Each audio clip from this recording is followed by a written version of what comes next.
by TATA Strategic Management Group, Manish and Sundar, if I'm not mistaken. Right, Manish? Yeah. Okay, yeah, Sundar. I didn't know you were the Sundar.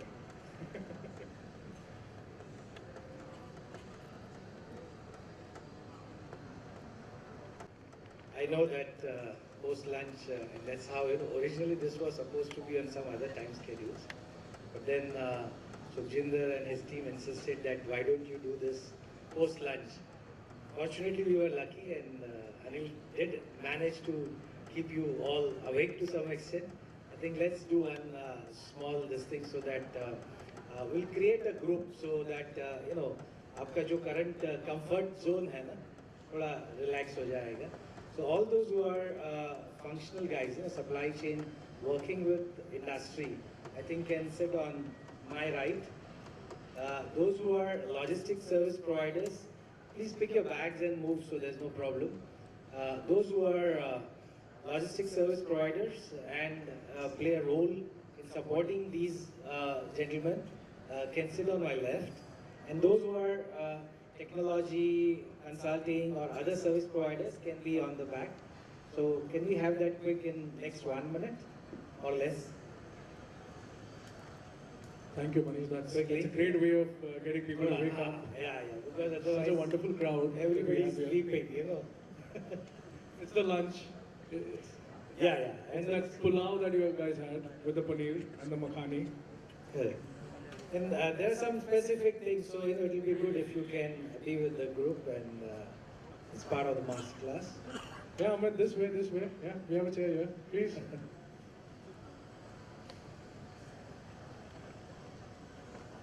What do I guess? I mean, those who are in center are from?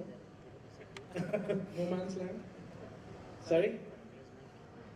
Okay, so this is technology and consulting, this is logistics service providers, and this is corporate supply chain functional guys. So I'm sure you all interact with each other on a regular basis. So if you recall, part of my discussion in morning, we touched upon 2-3 aspects, and something which we talked about was resistance to change. And also we talked about as we keep working in certain functions, certain businesses, all of us, we get tuned to that daily routine and attempt to do something new or something different. Even if sometimes we recognize it, but to implement and execute is always a challenge. Either we accept, our team do not, and then there's a resistance. I accept, my boss does not believe in my thought process, hence there's no, so, all what have been discussed so far, Roberta gave an excellent presentation, Anil gave an excellent example of how successfully they've executed. Our team idea was to give you some sense of how we can actually execute with all the difficulties. And that's where Sundar comes with his expertise. And as I mentioned earlier in the day, that we do help clients on their specific requirements, and we do help companies execute also with some of our PMO tools and stuff like that. So I'll hand it over to Sundar. He's got some games and stuff like that to play around with you to make you more engaged in this whole session. Over to you, Sundar. Thank you.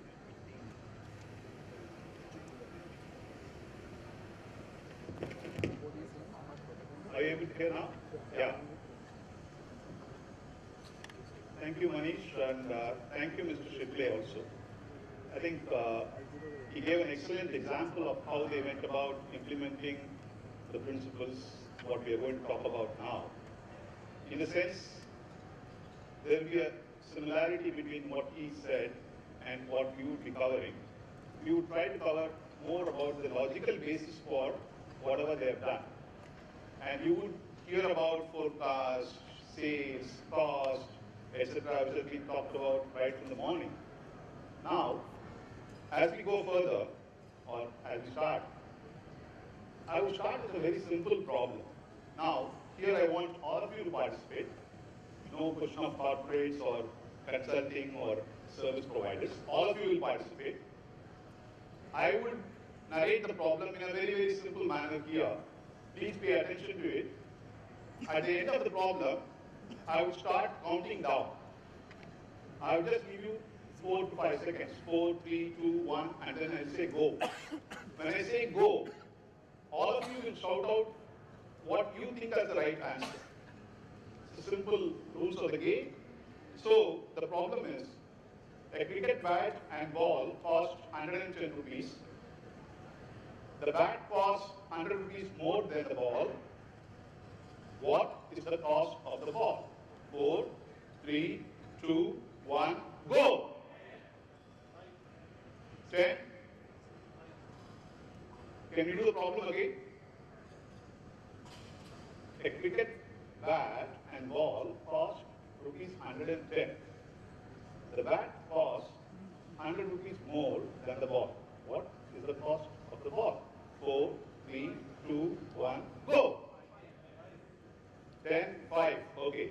Now, if you have said 10, let's reload. And 10 rupees is the cost of the ball. The bat is 100 rupees more than the ball, therefore 110 rupees. And the bat and the ball will cost 120 rupees, which is not consistent with what is written there. Therefore, someone said 5, a few people. 5 seems to be the right answer, right? Now, I don't think there can be any doubt here. There is no question of accuracy like forecast accuracy here. 5 is the answer, correct? Now, the intention is not to say that you don't know arithmetic. All of us, incidentally, this test was administered in Ivy League universities in the US. Of course, there 80% of the guys came out to the right answer, 20% did not. And in this case, it was a little different, doesn't matter.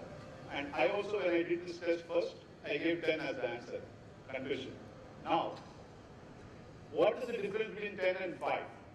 In terms of the response, of course, 10 is wrong and 5 is right. That is all obvious to us. But the point is, 10 is an intuitive answer. 5 is the logical answer. When you reread the problem, like 100 plus 10 and 110 plus 10, logically it did not fit. The moment you tried to assemble it logically, you found that your intuition was not fitting. So it is only to demonstrate that intuition is good, but not necessarily correct all the time. It doesn't, I am not saying that stop your intuition. I am not saying that don't manage by gut feel. But all I am saying is, whenever you are having an intuition, try and see if you can validate it through a process of logical cause and effect. Now let's build up further on that. How do we build up on a logical cause and effect? The stove top is hot.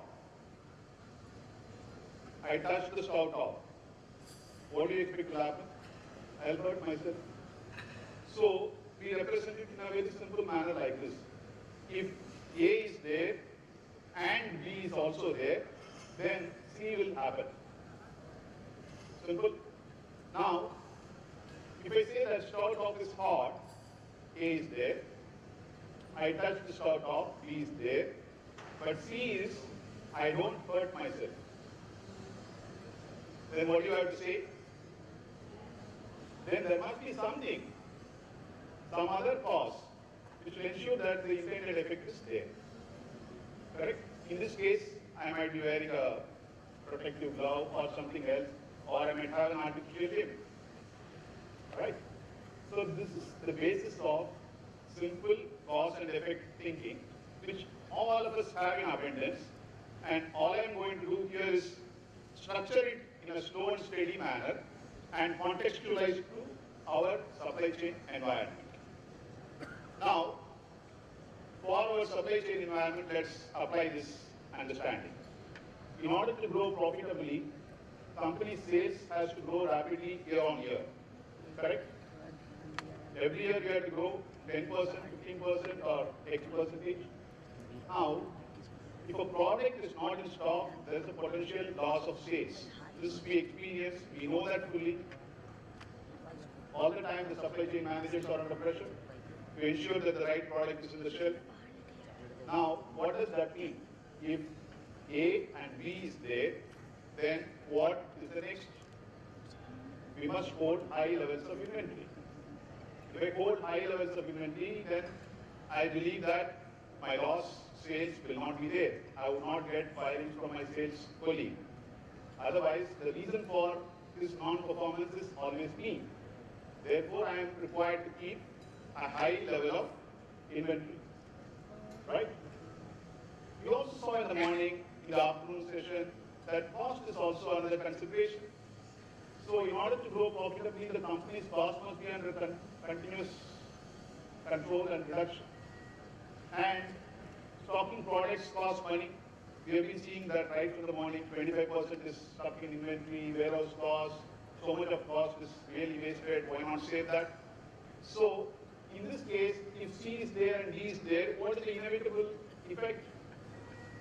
What is the inevitable effect if these two are there? We must hold low levels of inventory. Correct? Logically fitting it? So on the one side, the supply chain manager is required to hold high levels of inventory. On the other side, the supply chain manager is required to hold low levels of inventory. Now, he is stuck between a rock and a hard place. So what does he do? What does he do? This is where all our existing processes in most organizations come in this manner. We are required to forecast, take a hunch. Right? Now, when we forecast, as many speakers have already said, forecast is just an estimate. Customers change their minds, we know that. And replenishment times are very long. So if I had forecast for next 1 month or 1.5 months for selling some small ballpoint pen or whatever product I make, if I had to look into the further horizon and make a forecast, my accuracy is not going to be so high. So if all these entities are there, as shown in the top, what's going to be the inevitable effect? The effect is actual demand may be more than the forecast, or actual demand may be less than the forecast. That is when people say forecasting error is very high, then I'll come out with some algorithms and computer programs, supercomputers to ensure forecasting accuracy is very high, and so on and so forth. But it is inevitable that actual demand will be greater than forecast in some places, actual demand will be less than forecast for the same item in some other place. Or in the same place, for some items it will be like this, for some items it will be like that. Right? Now, what happens because of this? Because of this, what really happens is, when actual demand is greater than the forecast, I lose sales. The company loses sales. And I am required to make emergency shipments. All these are real problems or challenges or pains for me. Now, when actual demand is less than the forecast, I am forced to give heavy discounts. Another personal confession from my side, I don't buy shirts or trousers when a new season comes. I always wait for end of season sales. 2 times in a year it comes, once during Christmas, another time during June, July. I get the same shirts, 6 months old, meaning 6 months before it was the fashion. Now it's 50% or less than that, right? So heavy discounts are given, poor ROI for distributors or dealers. Products are returned sometimes by them, how long they can sit on your product which is not getting sold, and they have to introduce new products that will be a challenge again for them. And sometimes from one warehouse where the material is there, stuck as an inventory, it is moved to another warehouse where it is in demand. All these are irritants for me as a supply chain manager. I don't want to do all these things. I want to do my job in a very peaceful manner. And I keep spending my energy more and more, assuming that if I do this forecast correct, everything will be perfect, but that's not happening. Now, how do we build a system? What is the logical basis for this? To build a system which will take care of all these challenges and problems, which will ensure that sales grows naturally, and more than anything, it's also a closed loop system. When a closed loop system is a self-adjusting system with little manual intervention, or definitely much less of headaches and challenges and pains and pressures. That's what we are going to see in the next few minutes. Let's go on further. So So this diagram also you would have seen from the morning. So the question is, I think this has been covered a couple of times, but still I think it's worth it to do a proper, to ensure that we completely understand it thoroughly, get into our system. My question is, where is the demand forecast more reliable? Is it at the distributors who are DDD, or is it the regional warehouse, or is it the central warehouse? Now, speakers have spoken about it, I am aware of it, but I think let's try to understand in a deeper sense. In order to do that, let's play a small game. Okay, what I want is, I want 20 volunteers. Kindly raise before I volunteer you. 20 of you. Arun and Abhyam, kindly ensure 20 people are volunteered. So please, it's a very small game. It will not take too much of your intellectual energy, and it's not like the earlier game of 5, 10, etc. Nothing, no secret. 20 of you, please. More towards this customer, corporate supply chain guys. Excel. You can use Excel.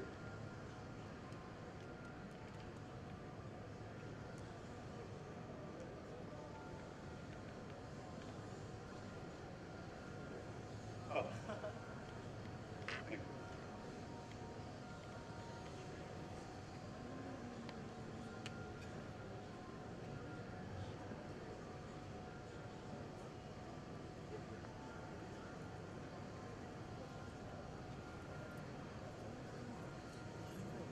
Are we ready? Yeah. May I request those people who have agreed to volunteer, you are going to act as dealers or distributors for your factory. You are going to sell one product. So you are a distributor. You have to predict, you have to forecast what you are going to sell in the next 1 week of one product. Take your product of your company in mind. So you also know that customers change their minds and so on. So anywhere between 2 and 12 will be sold by you. So I need a forecast by you, which is between 2 and 12. So can you write down that forecast on a piece of paper, quickly? Anywhere between 2 and 12, you are free to make a forecast of your own choice. Just write down, only one number I want you to write. Have you all written? Yes? Right. You have written the number. Now, the game. Actual demand, we will do a simulation. That's why the dice has been given. A pair of dice you have got. If you throw the dice, what will happen? You will get anywhere between 2 and 12. So that simulates the actual demand. So each of you volunteers, please throw the pair of dice and write down the second number as the actual demand. Yeah? No marks or Cadbury's chocolate for ensuring forecast is equal to demand. So let's be truthful to ensure that we learn here. Right. Now, let me go around the whole group. So the first person, what was your forecast and what was your demand? Tell me.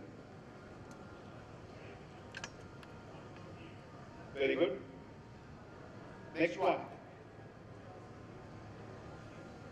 Very good. Next. 9 and 7, right? Okay. Next.